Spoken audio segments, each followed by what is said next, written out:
Momento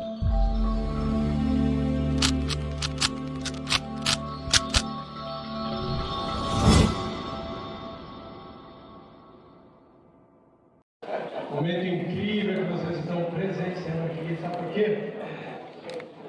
Porque trabalhar com dublagem tem uma gama maior do que vocês possam imaginar. E isso, temos um produtor de cinema para falar e um dublador que é ator.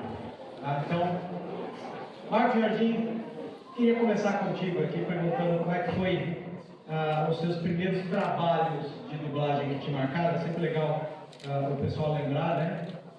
Embora algumas dublagens foram com o tempo, né, com novas dublagens, com DVDs e tal, mas tem aquelas que marcaram a gente, e principalmente como foi o início de ser escolhido para o Obi-Wan, porque você começou na animação e foi para o live action. Legal isso, né? Foi? Não. Oi? Não. Fala lá. Não, eu não ouvi eu fiz depois aquele Clone Wars, né, que era, Sim. A animação foi depois, na verdade. Mas assim, quando eu entrei para a Herbert Richards, que era o tempo da dublagem naquela época, aí eu fazia tudo. Desde voz de mesa até dublar os atores mais famosos, né? Bom, tem uma curiosidade aqui, não sei se dá tempo de falar, porque você falou. É que assim, logo que eu entrei para a dublagem, eu fui assim, meio que privilegiado, porque na época que eu entrei, a Herbert Richards, do Rio de Janeiro, concentrava quase 80% da dublagem do Brasil todo. E era um grupo seleto de dubladores muito fechado, quase ninguém entrava ali. Eu passei por mais de 50 testes até conseguir entrar, eu e mais um só, naquela época. E eu tenho tipo, um privilégio que as pessoas entravam, ficavam muitos anos fazendo coisas pequenas. E o pessoal lá apostou em mim, logo que eu entrei eu consegui fazer alguns protagonistas e fui chamado para fazer um teste pro Luke Skywalker. Logo que eu entrei, 90 e pouco, assim, a dublagem que acabou ficando durante um tempo. E eu era um novato ali, os que fizeram comigo eram o Niso Neto, o Mário Jorge, que dublava há vários anos, e por acaso eu peguei, e segundo uma história que eu não sei se é verdade, reza a lenda aí, o próprio Jorge Lucas ouviu minha voz e gostou, me escolheu. Enfim. E aí foi uma bênção, eu tinha pouquíssimo tempo de dublagem e adorei, amei fazer o Luke Skywalker, parece que eu fiz o Ameaça Fantástica, depois fiz os três. Ataque dos Clones, o seguinte. Sim, acabei fazendo os três depois na sequência. Fiz Star Wars, na verdade, né? O primeiro filme que foi lançado foi Star Wars só. Depois que veio esse nome anexo aí, e veio os outros filmes, os outros dois do Luke Skywalker. Aí passou uns anos, e o Jorge Lucas, eu já dublava o Ivan McGregor em outros filmes, e veio teste com o Obi-Wan Kenobi do Ivan McGregor. E ele me chamou para fazer o teste, que desde lá me chamaram para fazer o teste e não perceberam que eu já tinha feito o Luke Skywalker, não sei porquê. Então, mais abençoado, eu fui escolhido também. E dublei o Ivan McGregor no Obi-Wan Kenobi. Quando a Disney comprou a franquia, eles se tocaram e disseram, peraí, o Luke Skywalker e o Obi-Wan Kenobi é o mesmo dublador? Não pode. Agora a gente vai passar os filmes juntos aqui no DVD, vai ficar esquisito isso. E eles aproveitaram que a gente fez uma dublagem. Olha o Jorge Lucas ali. Oi, Jorge Lucas. Bom que você veio, hein? Não é verdade que você me escolheu? Deu uma volta. Deu uma volta. Então, eles também, a gente fez aquilo analógico, né?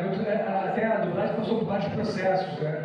Não vou estender muito aqui, mas eu comecei dublando filme em película ainda, aqueles lutas de filme de bolo, em película, uma tela de cinema, depois fui para fita Matic, até chegar ao computador. Então, como a dublagem tinha sido feita analógica, não tinha aquela fita de fita, né? A qualidade não era tão boa, eles aproveitaram a Disney para querer remasterizar digital tudo, e a gente redublou os filmes todos, só que aí ele falou, agora você não faz o Luke Skywalker não, faz só o Obi-Wan Kenobi, vamos botar outra pessoa Luke Skywalker. E foi assim que eu fiquei no Obi-Wan também, foi teste, ninguém me deu de graça, mas graças a Deus eu passei no teste e tenho muito orgulho de ter feito os dois personagens durante um tempo. E... bom, é isso. Tem uma história curiosa, posso falar? Por favor. Eu sou cheio de histórias, né? Então, como eu dublei Mark Hamill no Luke Skywalker, eu fiz outros filmes que ele fez também como ator. E tem um episódio do Big Bang Theory que ele aparecia para fazer o casamento do Sheldon. Não sei quem é que assistiu. Foi maravilhoso aquilo, né? 90% assistiu. E assim como eu Eu fiquei muito orgulhoso também de poder fazer o Mark Hamill ali, né? Que já estava mais velho, né? Inclusive, bem velho, gordinho, né? E aí, tem uma cena curiosa, para quem viu, né? As cenas curiosas do casamento, que o Stuart, que é um personagem muito legal, fazia perguntas totalmente assim, profundas de Star Wars, que ele falava, é mesmo? Eu não sabia disso. Eu não sabia disso. Quer dizer, então o Mark Hamill falou que ele não sabia essa história toda do universo que tem em volta do Star Wars, né? Os cosplays todos, enfim, todos os spin-offs, histórias paralelas, quer dizer. Então, com o Mark Hamill, se alguém me perguntar alguma coisa de Star Wars profundamente, eu vou dizer que eu não sei. Eu comecei falando justamente, né, dessa passagem da animação para o live action Obi-Wan, e eu ia deixar a parte do Luke depois, mas se você antecipou, não tem problema, porque nessa primeira pergunta eu ia embutir como é criar essa sensação de uma voz de mentor. Bom, eu já tinha dublado o Ivan, né? E essa coisa de dublar o mesmo ator, a gente começa a entender o processo dele, né? Eu dublo Jason Bateman, eu sei que é uma característica, Mark Wahlberg, Matt Damon, e eu amo dublar Itamaki, é o meu preferido. Enfim, e então cada um tem uma característica. Então, além do personagem, tem um ator que está fazendo ele que eu já conheço nesse caso. Então, eu sei como é que o Ivan se comporta, como é que ele interpreta. E o Obi-Wan, ele tem para mim, tem muita reverência. Então, eu vou falar uma coisa para vocês aqui. Tem dois tipos, tem a dublagem e tem os dubladores. Tem dublagens feitas nas coxas e tem dublagens feitas por reverência. Tem dubladores que fazem nas coxas e tem dubladores que fazem por reverência. Isso não, assim, não estou querendo desmerecer ninguém, é que a gente dubla muita coisa, e a gente ganha por hora, então o volume de trabalho é muito grande. Então, acaba que a gente tem muitos trabalhos, aqueles reality shows que quase ninguém vê, aquela coisa assim, a gente acaba fazendo assim na correria. Mas eu acho um absurdo quando o dublador tem um outro trabalho para fazer e ele não faz uma reverência. Então eu procurei sempre ter essa reverência de saber que é um personagem muito importante para muita gente, como foi o Aladdin da Disney, que eu dublei também, graças a Deus. E eu sei que foi um personagem que eu fiz com o maior carinho, e então eu acho que tem essa coisa de você ter uma postura diferente quando vai dublar ele. Então, tem tudo isso que você falou, quer dizer, tem tudo uma coisa de entender bem essa coisa do mestre, do cara da força, do cara do bem. E até para falar assim, que a força da verdade esteja com vocês contra as críticas. Gente, isso aqui não é Paulo,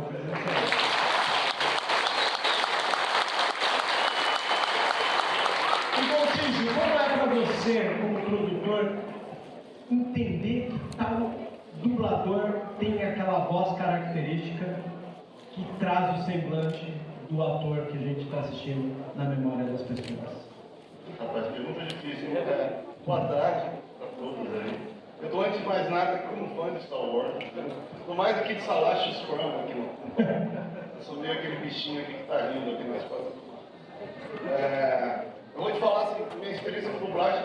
Eu tenho uma experiência com dublagem, eu trabalhei para a VTI há quase 30 anos atrás. A VTI era uma das maiores empresas de dublagem do país, né? A gente dublava, principalmente, tem alguns que vão ficar chateados, mas tem gente que vai gostar. A VTI dublava mais no Star Trek, ela dublava quase tudo de Jornada nas Estrelas, entendeu? Eu trabalhando naquela época. Você sabe que no Brasil, essa realidade, a maioria é o mesmo público, né? Graças a Deus. Graças a Deus, de Enfermeiro Chapel, né? Então, assim, eu trabalhei com a dublagem lá atrás, então eu traduzia e legendei muita coisa. Inclusive, eu fiz Star Trek lá atrás. Mas hoje em dia eu fui para a área de desenvolvimento, né? Eu saí direto de lá para trabalhar na Globo. Lá eu conheci o Marcos. É uma pessoa queridíssima, amada por todos, uma pessoa hiperprudente, tem tudo a ver com o Luke Skywalker e com o Obi-Wan. Inclusive, quando a gente se conheceu já faz, lá se vão 30 anos, ele era a cara do Luke Skywalker, né? Ainda é um pouco, né? Ele era muito parecido, ele era lourinho, assim, era o próprio garoto do mundo do livro. Era uma mistura do André de Biasi com o Luke Skywalker. E ele se vestia mesmo, assim, era quase um cosplay, você tem um figurino como ator, né? E a gente ficou muito amigo lá na Globo, ele era muito querido pelo Jorge Fernando, que era quase um padrinho dele. Ele fazia tudo com o Jorge Fernando, o Jorginho adorava ele. E a gente tinha essa ligação nerd, porque todo mundo sabia que era o maior fã de Star Wars da Globo, né? Fazia tudo que podia fazer com Star Wars, eu conseguia que a Globo puxasse naquela época. E logo depois agora eu vim trabalhar, hoje em dia eu moro aqui em São Paulo, mudei para São Paulo um ano no começo do ano, para a gente vir trabalhar com o Fernando Meirelles na O2 e com o André Barata Ribeiro. E hoje em dia eu sou o head de desenvolvimento da O2 Filmes, que tem um trabalho, a gente tem uma voz muito grande, a gente está com alguns projetos com voz que eu ainda não posso revelar, vão ser umas coisas gigantes, muito, muito maneiras. Ano que vem eu posso revelar, na próxima JediCon vem me revela, opa, vai ter até o Marcos, entendeu? Só não vai ser do Star Wars ainda, a gente procura batalha. Ainda, hein? Ainda. Mas eu vou procurar, vou conversar com a Disney, eu vou pedir para a gente fazer mais Star Wars. Mas então minha relação com dublagem, com tradução, vem lá de trás. Hoje em dia eu sou um cara muito mais de desenvolvimento. Eu posso falar um bando de coisas sobre série, sobre filmes, todas as últimas séries dos últimos 10 anos da Globo e na O2 tem a minha participação na criação.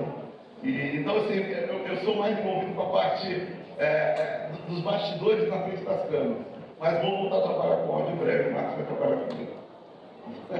Muito bom. E tem toda essa questão mística, né? Porque as séries que ele cuida também, tanto o Globoplay, né? Sim. E parece que é até um casadinho, né? É a pessoa ideal para poder escolher as vozes que vão parar em Star Wars. Pois é. Na Globo tinha um grande dublador, que era o Mário Jorge, né? Que todo mundo vai conhecer as vozes dele, tinha um bando de coisas. Era o Tira da Pesada. O que mais que o Mário Jorge fazia? Fazia muita coisa. Era um mestre do dublagem. O burrinho do Shrek dele. Ele era incrível. Assim como o Marcos. O Marcos, a gente não acredita que ele fez isso tudo. E quando eu conheci ele, era Não, fica. O Jazz ali, o maluco do pedaço, eu adorava fazer ele. Animaniacs, que é o Arco também, que é uma voz do Jason Bateman. Agora, a primeira voz que você fez foi Bill and Ted, foi isso? Isso, Keanu Reeves também é um ator que tem muito prazer em dublar. Como o Gustavo falou, na verdade, eu sou um dublador, tem dubladores que são específicos da dublagem, faz dublagem desde o início até morrer. E eu sempre fiz muita coisa, eu fui trabalhar com essa direção, eu conheci o Gustavo, na televisão, eu sou diretor de audiovisual, escrevo, então eu faço muita coisa. Então a dublagem é mais uma das minhas carreiras. Às vezes quando me chamam para falar de dublagem, eu penso, será que eu estou sendo um impostor, porque eu não sou um cara que vive só da dublagem? Né? Mas realmente a dublagem é muito importante na minha vida, que está aí, né? São 35 anos de dublagem. E no início, né, Vertigista era dublagem de 8 da manhã às 10 da noite, por isso que eu nem lembro depois que eu dublei. As coisas dos meus falam assim, você dublou Billy Idol? Eu falei, eu? Então, é verdade, dublei sim. O Marcos praticamente é um artista renascentista. Ele dubla, ele é ator, se vocês procurarem nele, deve ter muita coisa, ele dirige, ele escreve, então é um cara. A vida dele é meio arte, entendeu? É arte, né? A minha é nos bastidores, a dele é infinito das câmeras. Esse foi a cada etapa, né? Mas é que então, em relação à dublagem, realmente eu tenho bastante orgulho do que eu fiz, mas é uma atividade que eu divido com outras também, né? Se Deus quiser, trabalhar com o Gustavo, na O2. Muito bom. Vocês sabem que a gente já havia feito um bate-papo com o Marcos Jardim pelo canal do Nil. A primeira grande live do canal do Nil foi com o Marcos Jardim. Depois tivemos uma live do Enclave também. E sempre foi eu, Nil e o Marcos. Daí uma outra vez foi eu, o Thiagão e o Marcos. E foi muito legal, muitas respostas que ele deu por lá, que talvez não tenha tempo de contemplar, mas eu me lembro muito bem de você comentar como era diferente o trabalho de um dublador, porque antigamente não existia uma valorização, porque hoje em dia a gente sabe, os dubladores são famosos, você assiste o desenho animado, sabe quem é o dublador, esse é o Moreno, esse é o Wesley, e mesma coisa. Só que esses caras fizeram a história porque eles tiraram leite de pedra, né? E eu queria um pouco desse histórico, assim, onde você sente que você pode contar para eles, porque às vezes pode ter gente aqui que quer também ser dublador ou ser ator, os momentos mais incríveis da sua profissão, onde você tirou leite de pedra e isso virou aquele seu trabalho magno que você tem orgulho de falar. Bom, como eu entrei há 35 anos atrás, eu passei por vários processos do processo de dublagem, né? Eu comecei com loop de cinema, ainda rodando na máquina, aquela tela de projeção. O Aladdin foi todo feito assim. A gente dublava todos por microfone só, por um canal só de som. Isso ia fazer toda a diferença, né? Porque você tinha 20 dublê platô, eu acho, tinha que ter 22 pessoas no momento no estúdio. Tinha 22 pessoas no estúdio, só tinha um microfone e um canal. Então nós tivemos que fazer de outro jeito. Então era um processo totalmente diferente do que hoje, se você faz assim, oi, você fala no estúdio sozinho, fala oi, sai e entra outro. A gente faz uma palavra junto com o outro no estúdio há mais de 20 anos, desde que entrou o computador na dublagem. Então eu peguei o processo da película, o processo do Matic, o processo do computador bem inicial, e depois finalmente o Pro Tools, e como é feito hoje em dia. E essa separação, o que acontece? Quando a gente dublava junto, era outra coisa, porque era contracenar com o amigo do lado. Você ouvir o outro falando em português com você, dialogando ali, aquilo era maravilhoso. E dessa experiência, eu vou tirar, tem várias, né? Pô, dublar com o Orlando Drummond, dublar com o Magnum Jardim, são coisas inesquecíveis, né? Vitor da Nata. Mas tem uma que eu vou separar, que foi com o Celton Mello. O Celton Mello tinha uns 14 anos, e eu tinha acabado de entrar para a dublagem também, tinha 2 anos de dublagem só. Para a dublagem é pouco, por exemplo, muito pouco. Então, ele falou, Jardim, nós vamos dublar um filme que não é pouca merda não. é muito importante, é muito, eu vi lá, o Celton Mello sempre foi psicólogo com Hollywood, desde criança. Ele já sabia tudo que acontecia em Hollywood, os filmes que iam ser lançados. Não sei como ele soube desse filme que era lançamento. O Robbie Williams, esse apreitado, o Ethan Hawke que eu dublei, e o Robert Schumann que ele dublou. Então, ele conseguiu uma coisa que nunca foi feita na dublagem. Não sei se vocês sabem que a dublagem a gente recebe o texto na hora, e passa a semana na hora, a gente vê uma vez e grava. Essa loucura. Então, você tem que ser, além de bom ator, tem que ser rápido. Você tem que pensar rápido, entender rápido qual o ritmo, qual a intenção, o que está acontecendo, interpretar e ler e fazer, porque não dá tempo de decorar o texto. Então, o ideal seria que a gente pegasse o texto para casa, decorasse, com os atores que fizeram o que fizeram. A gente nunca teve essa oportunidade, a não ser o Celton Mello nesse filme. Ele subornou alguém da Everett Richa lá e conseguiu pegar o script um dia antes. Não sei como que ele conseguiu isso, ninguém nunca conseguiu, só ele. Então ele pegou o script um dia antes, deu o script inteiro, decorou um monte de falas e chegou no dia seguinte no estúdio sabendo um monte de coisa do filme e falou para mim, Jardim, esse filme, desculpa o as crianças, esse filme é fogo. Vou falar outra coisa. Então, foi lindo. Então, realmente, não sei se vocês conhecem a Sociedade dos Poetas Mortos, e o Ethan Hawke e o Robert Schumann, os personagens deles, são os melhores amigos de uma escola, né? E o Robert quer ser ator, igualzinho o Celton Mello, o pai proíbe ele de ser ator e ele se suicida por isso, porque o pai proíbe ele de ser ator. E o Ethan Hawke é todo tímido, ele não consegue se expressar, tudo introvertido, e com o suicídio do amigo, ele ganha pulso e ele se transforma. Então a gente dublar junto, isso foi incrível, porque eu ouvi o Celton falando aqui, fiquei até emocionado, lembrando, o Celton emocionado, na hora que ele chora. Então é uma coisa rara na dublagem, porque raramente a gente se emociona tanto assim, dublando por causa da velocidade, mas aquele filme foi especial, sabe? Foi realmente especial e poder dublar junto, né? E isso a gente não tem mais, a gente não tem só separado, para ser uma cena de amor, você faz amor com você mesmo, porque a outra só vai estar depois sozinha lá no estúdio, entendeu? O Celton fez muita coisa, né? Fez muita coisa. Ele, Anjos da Lei, nos cinemas, ele fazia. O sonho dele era ser o Johnny Depp quando era criança. Exatamente. Quando ele era adolescente. E ele fazia o York, que era um dos policiais, era o policial oriental do Anjos da Lei. Fazia o Baiacu, o personagem também. O Baiacu fazia? Ferrol? Não sabia. Baiacu, é o que tinha que Ah, o Baiacu era o cara que tomava conta da manutenção. Isso, era o vigia. Que legal, não sabia. E o outro super dublador que as pessoas usavam era o Denis Carvalho, que era Capitão Kirk, né? Isso, a gente tá Era os olhos do Capitão Kirk, era o Denis Carvalho. Era incrível. A verdade, dublar essa coisa dos talentos, ele foi doido. No início tinha muito talento, tipo Lima Duarte, grandes ícones da televisão dublavam, né? E depois eles foram para a televisão ganhar muito melhor, melhor de vida, e ficou as pessoas do tempo, dublagens desconhecidas.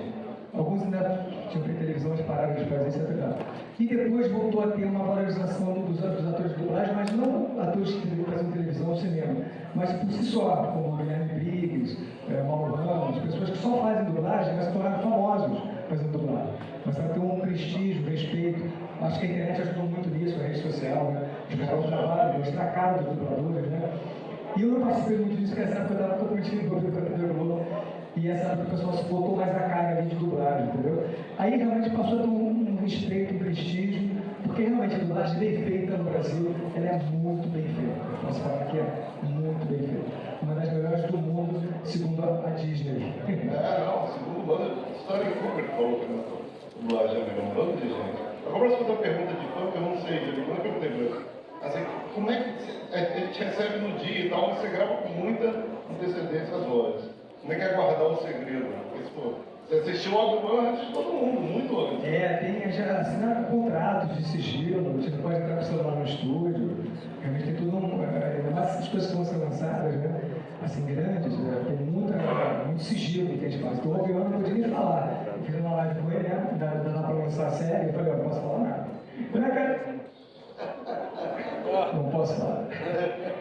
A gente provocava para ver se ele dava aquela risadinha para entregar, né? Mas ele não entregava. Quantos meses? Qual foi a antecedência? Não, essa série do Obi-Wan, a última série, não foi muito tempo não. Eu dublei, inclusive até tem tido umas coisas muito assim, quase simultâneas, que eu cheguei a dublar coisas com cromo no fundo, entendeu? Eles estavam na pós-edição dos Estados Unidos, eu já estava dublando aqui. Legal. Já tem os efeitos, né? Ainda tinha os efeitos para fazer, tinha umas coisas assim. Então, essa série foi dublada bem próxima do lançamento lá. Então, não demorou tanto, não. Lançou aqui, foi bem perto, uns 3 meses, talvez. 3 meses? 2 meses. Tempo, cara. Eu não consegui guardar segredo. Eu contava Ô Tígio, você tem alguma diferença para explicar para as pessoas como é cuidar da parte de série, de cinema, de TV? Né? Porque hoje em dia, depois da pandemia, a gente consome de uma forma heterogênea. Mas vocês, nos bastidores, têm um cuidado diferente para cada segmento. a gente tem, né? Inclusive, se alguém tiver um projeto legal, a gente pode trazer para outros filmes lá. Depois eu dou meu e-mail, meu WhatsApp, vocês entregam lá pra gente, que a gente faz muita coisa. A gente tem, próximo ano agora, a gente vai filmar mais de 10 coisas só no esse ano. Autores, como você deve saber, é conhecida como Cidade de Deus. Né? É o filme maior da nossa produtora. O Fernando dirigiu, o Fernando Meirelles, André Barata Ribeiro produziu. Por sinal, Fernando será homenageado na CCXP desse ano. Espero todo mundo lá, dia 1º de dezembro. Já saiu no jornal e tudo. Vai ter várias surpresas, inclusive misturando com outros universos. E lá na Autores Filmes a gente trabalha com tudo, com cinema, com séries, com documentários. A gente está com documentários muito legais. E assim, o importante é, às vezes, quando as pessoas levam os projetos para a gente, isso qualquer pessoa tem profissionais altamente gabaritados, eles levam a ideia para a gente, a maioria das pessoas não sabe o que vai ser. Eles falam assim, acho que é um filme, ou acho que é uma série, será que... E cabe a gente ali um pouco tentar entender o quanto de suco tem naquela fruta ali, sabe? E saber assim, olha, isso aqui é uma história para a gente contar em 1h30, ou essa história dá para a gente contar em 5 anos, entendeu? Agora a gente vai lançar uma série na HBO semana que vem, a primeira série de suspense, terror e ficção científica da HBO brasileira, Vale dos Esquecidos, vale a pena todo mundo ver. Então quando a gente pegou o Vale dos Esquecidos, a gente falou, não, isso aqui vai durar anos, se o público gostar, a gente vai fazer por anos, porque tem muitos mistérios, é uma garotada que se perde numa trilha aqui em São Paulo, na mata, e chega numa cidadezinha, a cidadezinha é bem estranha. Então acontece muitas coisas, né? Lembra muito Lost, lembra muito The Village do Shyamalan, a Vila, lembra um bando de coisas. Então cabe a gente tentar descobrir o quanto a gente vai ter de suco ali e quem que vai querer comprar. Hoje em dia a gente tem os players, né? Tem o Globoplay, tem a TV Globo, tem a Netflix, tem a Amazon. O streaming, então, ele abriu um leque gigantesco. O streaming salvou nossa vida nos últimos 3 anos, porque os recursos públicos foram diminuídos, então o Brasil tinha uma tradição de décadas de trabalhar com recursos públicos, e aí vieram os streams, naquele momento que teve a perda, o streaming falou, opa, temos dólares e a gente quer produzir as séries de vocês. Então eles trouxeram muito dinheiro, a gente produziu muita coisa. Esse ano a gente já lançou Maldivas, a gente já lançou o Pico da Neblina na 2ª temporada, a gente lançou Manhã de Setembro, 1ª temporada, vamos lançar a 2ª temporada daqui a pouco, não sei quem viu, eu aconselho, é uma das séries que a gente tem mais orgulho, da Lineker. Então assim, a gente tem graças a Deus a gente está com um investimento muito grande e a gente tem muitas ideias e tem muita gente criativa. principalmente pessoas como o Marcos, grandes roteiristas, grandes diretores. Então, nosso trabalho é o mesmo trabalho do mundo, um trabalho de celeiro de ideias. Não é muito diferente, por exemplo, da Lucasfilm. A O2 é a Lucasfilm do Fernando, entendeu? A gente tem muitas similaridades. O Fernando criou uma área de pós, de efeitos visuais, que é muito importante. Hoje em dia a gente tem a maior área de pós da América Latina. Então a gente faz vários produtos, inclusive internacionais, por exemplo, Severance da Apple, a gente fez efeitos especiais. Empresas americanas, inclusive alguns filmes bem grandes que a gente está fazendo efeito especial esse ano, eu nem posso falar, mas filmes internacionais, eu logo vou estar no cinema fazendo as telinhas de vocês.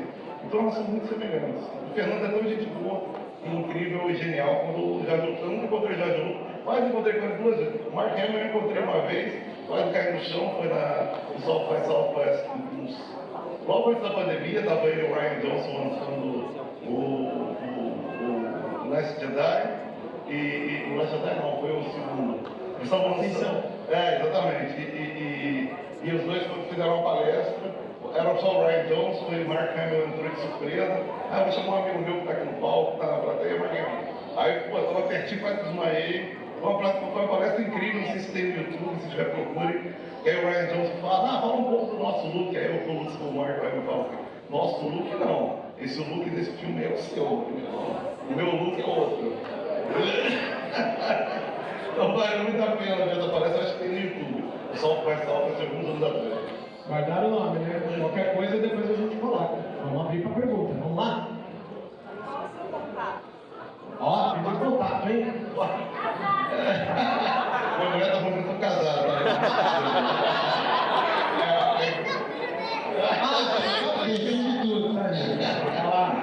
Meu e-mail é curtocontígio@2filmes.com. Podem mandar e-mail, podem mandar projetos, vem conversar comigo, a gente Já vou. pelo meu convite.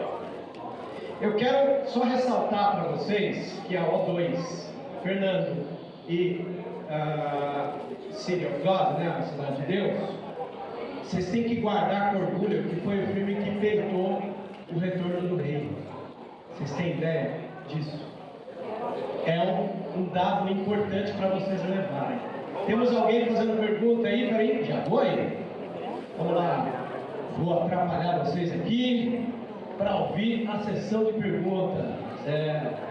Faça sua pergunta. Seu nome? Oi, boa tarde, tudo bem? Boa tarde, tudo bom, Marcelo? Deixa eu fazer uma pergunta para o Marcos Jardim. O Guto comentou, por exemplo, né, que os streams trouxeram muito trabalho, muito investimento nesse período, né, pós-pandemia, por parte de recursos públicos. Para a dublagem, aconteceu isso também, de por causa dos streams, você ter um aumento de trabalho? Porque muito conteúdo que antes passava na TV a cabo, por exemplo, só legendado, agora tem disponível dublado? Sim, eu pela minha longevidade na dublagem, passando várias etapas. Então, quando eu entrei, só tinha praticamente TV aberta. Aí veio a TV a cabo, já mudou, aumentou muito o material.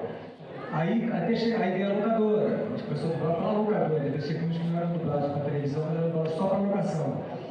E até chegar hoje no streaming. Então, o streaming realmente aumentou muito a quantidade de filmes para serem dublados.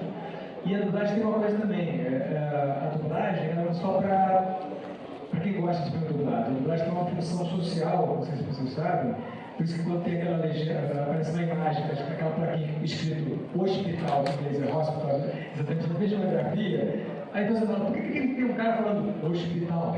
Está escrito hospital, estou lendo, porque tem gente que não tem dificuldade visual. Então a dublagem é para quem assiste filme sem conseguir enxergar direito o filme. Eles entendem o filme pelo áudio. Então, por isso, todos os produtores de filmes começaram a pensar que tem que dublar todos os filmes, para que os deficientes visuais possam assistir aquele filme. Ele tem capacidade de ler uma legenda, né? Quando não lê nem uma placa de hospital, imagina ler uma legenda. Então o filme é tudo contado para eles pelos dubladores. Então por isso que tem realmente essa ideia de dublar 100% dos filmes. Não são, mas dublar o máximo de filmes possíveis por essa questão, né, da deficiência. E óbvio que quando o streaming trouxe muito mais filmes e séries para ser dublados, mas também aconteceu um evento, porque a Herbert Richards da DTI, eram casas enormes, que tinham as máquinas de projeção de filmes, máquinas de gravação, microfones de 20 mil dólares, não sei o quê, que foram barateados cada vez mais com o avanço tecnológico. Então, chegou uma hora, lá por uns 15 anos atrás, que uma pessoa podia fazer no fundo do quintal um estúdio de dublagem, com um microfone tão bom quanto o da Herbert Richards, o computador com Pro Tools, e pronto. O cara não precisava ter aquela estrutura toda. Isso proliferou dezenas, talvez, de 100 casas de dublagem, quando só tinha 4 ou 5 na época que eu entrei. Então, ao mesmo tempo que aumentou a quantidade de filmes para ser dublados, aumentou a quantidade de casas de dublagem aqui em São Paulo e de dubladores também, então a coisa diminuiu muito. Eu tenho até orgulho de não conseguir ser destacado um pouquinho como dublador. Hoje em dia tem, na minha época eram 100 e poucos, 200 dubladores do Brasil inteiro. Hoje deve ter uns 1000 ou mais, entendeu? Então o trabalho diminuiu muito. Então, ao mesmo tempo que aumentou o trabalho, aumentou os estúdios e os dubladores também, então a coisa se espalhou. E na prática eu dublo muito menos, os dubladores hoje em dia dublam muito menos do que dublavam há 20 anos atrás. Olá, boa tarde. Leonardo, e Baixada Cientista. Eu não gostava de ver filme dublado. Eu vejo hoje por causa da minha esposa, porque se ela vê filme legendado, ela dorme. Então a gente começou a ver filme dublado e parabéns pelas dubladas, e realmente são muito boas. Hoje eu assisto bastante coisa dublada. Depois eu assisto legendado também. Eu queria saber de quem foi a brilhante ideia de trocar o Hello There por Alô Você, uma coisa meio Fernando Vanucci. Foi a Disney mesmo? Olha, a dublagem tem um problema, né? O que acontece? Tem umas piadas em inglês que não funcionam em português. A clássica, aquela do Alberto Chico sumiu, que é incrível aquela cena do Cop, Over e Roger, né? Do piloto, da torre do copiloto. Eu não tinha como traduzir para o Brasil, não tinha como fazer aquela brincadeira, né? Vocês conhecem o Alberto Chico sumiu? Pô, aquilo é incrível, mas como é que eu vou traduzir aquilo? Não quero fazer uma versão brasileira, não tinha como. Então, algumas coisas não tem. O Hello There, pela quantidade de sílabas de boca, tipo, eu tava mais eu não queria falar olá aí, olá, não batia, entendeu? Então foi uma questão mais de sincronismo mesmo. Alô, você? Não foi ideia minha, não. Mas foi que a gente teve de opção naquele momento para botar, entendeu? Porque a gente tem que sempre ter esse meio termo, o que é legal, coloquial, funciona bem, o que bate na boca, não tem jeito. Imagina lab para laboratório. Porra, é uma sílaba 5, entendeu? Que faz miséria para poder botar um laboratório no lab. Né? Juliana, a minha pergunta é Gustavo, né? Isso, para o Gustavo. Gustavo, eu sou apenas uma consumidora, né, de séries, mas eu vejo assim, ainda uma resistência, tem a maioria dos brasileiros, é a minha fonte, minha pesquisa, tá? Não é baseado em... Mas assim, a maioria dos brasileiros consomem mais séries internacionais, né, fora do que daqui. E assim, no Globoplay, por exemplo, tem séries fantásticas, de drama, de ação, enfim, lançou agora o Arcanjo Renegado, que eu assisti ontem, né, tem coisas fantásticas. E aí minha pergunta para você é por que, sei lá, a gente pode chamar isso de uma resistência ainda, né, dos brasileiros de consumir, enfim, coisas nacionais? Eu acho que é muito porque, eu acho não, eu tenho quase certeza, assim, a indústria americana é uma indústria muito levada a sério do audiovisual. Por quê? Porque os americanos muito cedo entenderam que é um marketing do país. Então, assim, se a gente mostra que o nosso país é mais legal, as pessoas vão querer vir para cá, as pessoas vão querer comprar nossos produtos, as pessoas vão se interessar pela nossa cultura. Isso, assim, com uma esperteza do povo americano lá na década de 40. Os outros países demoraram muito tempo a descobrir a importância do audiovisual. A Coreia, agora, por exemplo, descobriu há 30 anos, fez um super trabalho governamental, falou, cara, vamos investir todo o dinheiro na Coreia, sei lá, porque de repente está aí o Parasita ganhando o Oscar, o Round 9 ganhando o Emmy. Então, assim, as pessoas querem ir para a Coreia, eu tenho vontade de ir para a Coreia, eu estou dando para ir para a Coreia, porque, assim, cara, a Coreia é tão legal, como você vê ali na tela. Então, assim, faltou a gente lá atrás, lá na década de 40, não é agora não, e falta ainda a gente hoje em dia, entender que é importante para o país a gente se vender.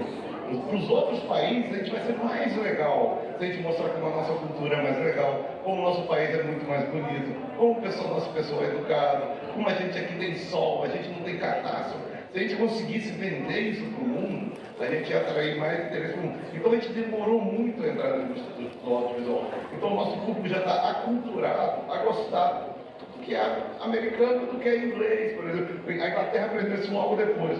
Então, assim, eu também sou um cara altamente americanizado, eu também sou doido para vou conhecer os Estados Unidos, adoro os Estados Unidos. Muito porque é isso, a gente passou a vida inteira vendo, né? Crescendo e vendo Star Wars. Poxa, Star Wars a gente já fez uma live aqui com o pessoal daqui.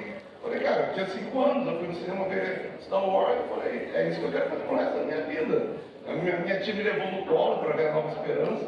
Aí eu falei, nossa, como é que faz isso? O que é isso que eu nunca vi? Que mundo é esse? Eu me identifiquei com o Skywalker ali olhando as duas luas, falando, pô, eu também quero sair desse interior aqui e descobrir esse mundão, lutar e ser famoso. Então, assim, é um processo. Eu acho que a gente tem que continuar investindo em cultura e mostrar que a nossa cultura é muito, muito legal. Todo mundo ama a nossa cultura.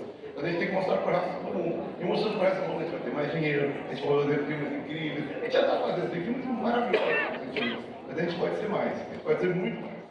Aliás, eu quero incluir aqui o pedido, porque quem não sabe, eu dou aula de cinema, sou professor na Morumbi, tá? E eu virei professor porque eu parei de produzir, mas quando eu fiz meus curtas, eu dividi muito o festival com o Gabito, que está concorrendo ao Oscar com Martin. Então, quem não conhece, Sim. é um filme maravilhoso, incrível, você pode confirmar, né? Lindo, Gabriel Martins. Veja, é um filme nacional de cinema que precisa do apoio dos brasileiros. Precisa. Martin é uma obra-prima. Esse ano a gente teve 2 filmes só de sucesso no Brasil, por enquanto. Foi Marighella e Medida Provisória. E tiveram filmes incríveis. Papai é Pop com Lázaro, que é Copa do... É um filme incrível para a família toda. Então tem banda de filmes nacionais. Eu sei que está todo mundo com medo da Covid, tem que ter medo da Covid, não ser uma praga. Mas se for ao cinema, tenta ir, vai ver 2 americanos e um brasileiro. Tem filmes brasileiros, inclusive Martinho, que é maravilhoso. Muito obrigado. Vamos lá, seu nome? Maria Fernanda. Qual a sua pergunta?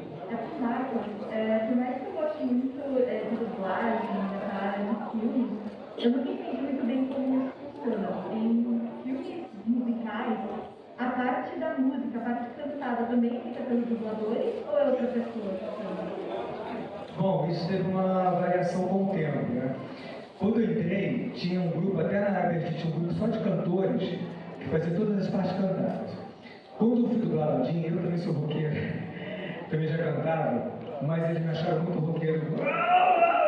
O Aladdin, light. Eu fiz o teste, não, você é muito roqueiro, a gente quer eu não consegui fazer. Então, tinha um cantor lá que era muito parecido com a minha voz, ele fez, então as pessoas pensam que sou eu, eu falo, foi assim.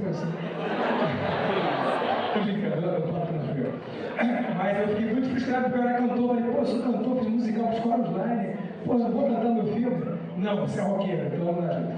Então, porque era normal, era muito difícil o dublador cantar. No seu caso do Márcio Simões, que fez o Gênio, e o do Jorge Ramos, maravilhoso Jorge Ramos, o maior dublador de todos os tempos, incrível do Jorge Ramos, que fez o Jafar. Ele também cantou lá o Jafar. E foram exceções, porque sempre esse grupinho que fazia as músicas na ABX e em outros estúdios também, até na DT talvez também. Aí mudou, o tempo foi mudando. E hoje em dia o que acontece? Como aqui no Brasil tem uma tradição, tanto Charles Miller e Cláudio Botelho, que trouxeram muitos musicais da Broadway para cá, a gente percebeu que tinha o nosso talento, né? Nosso, como é que chama? Talento nacional, será? Então descobriu que nós temos cantores maravilhosos aqui. Né? Quando fiz Cláudio Botelho, ninguém cantava, só bailarino que não sabia interpretar nem cantar. Isso foi em 1983. E agora temos vários atores, cantores bailarinos. Eu fui um dos poucos lá que cantava, dançava e era ator. Então, hoje em dia não, a gente tem muitos musicais. Então, o pessoal das produtoras descobriu que esses atores, cantores maravilhosos, que podem muito bem dublar também. E eles são muito melhor pegar um ator que vai cantar a música para pegar a diferença. O cara falando, oi, eu sou o Aladdin. E a voz muda na hora que começa a cantar. Então, é muito mais legal ouvir o dublador cantando.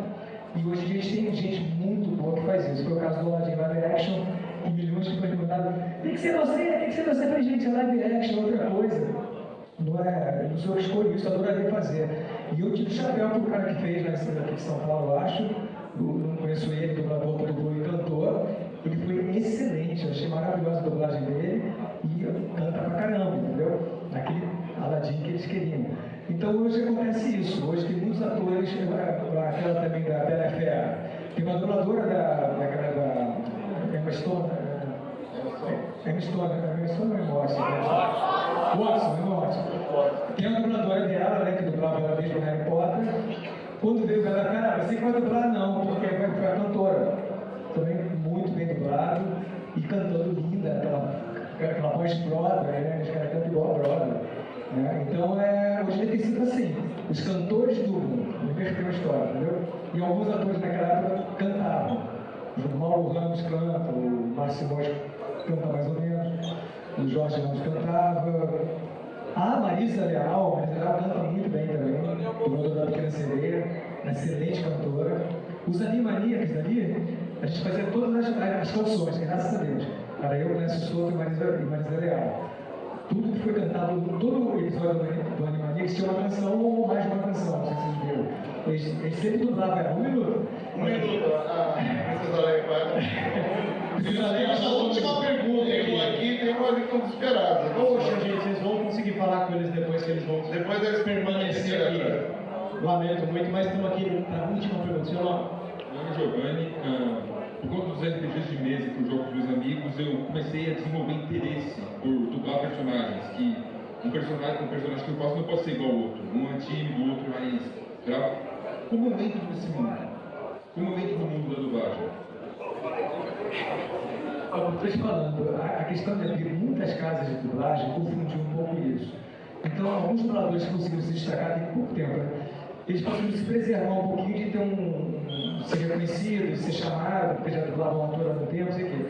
Então, para o dublador novo está muito complicado, porque tem muita gente parada, boa, querendo trabalho, entendeu? Então, o dublador ficou bem restrito agora, apesar de ter várias casas, mas também nesse caso, você é amigo de um cara que tem uma casa de dublagem, ele vai te chamar porque é amigo, entendeu? É isso. Gente, é uma tristeza, a dor do parto é imensa, né, como dizem. Mas eles são super acessíveis, vão ficar até o final do evento. Quem não pôde fazer a pergunta pode procurá-los. A gente aqui atrás. Tem bastante gente que quer perguntar, perguntas. Inclusive, eu queria fazer uma pergunta, eu queria saber quem conserta o lightsaber que o meu quebrou. Se alguém souber como é que conserta o lightsaber da Disney, eu pago por isso. Aí. Então, gente, vamos bater aquela palma calorosa.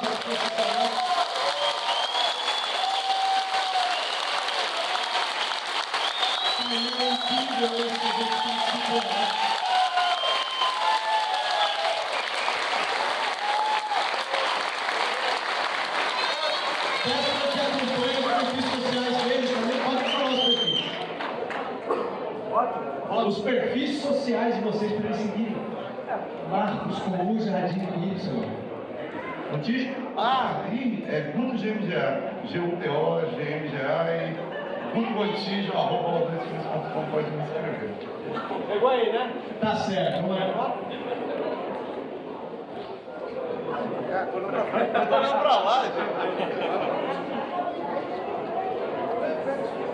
Obrigado, gente. Muito obrigado. Que a sua esposa esteja com vocês. O Marcos tem que fazer aquela frase totalmente obimanesca, né? É verdade. Mas qual delas? Hello there? Faz um hello there, Mas Olá, você. Que a força esteja com vocês.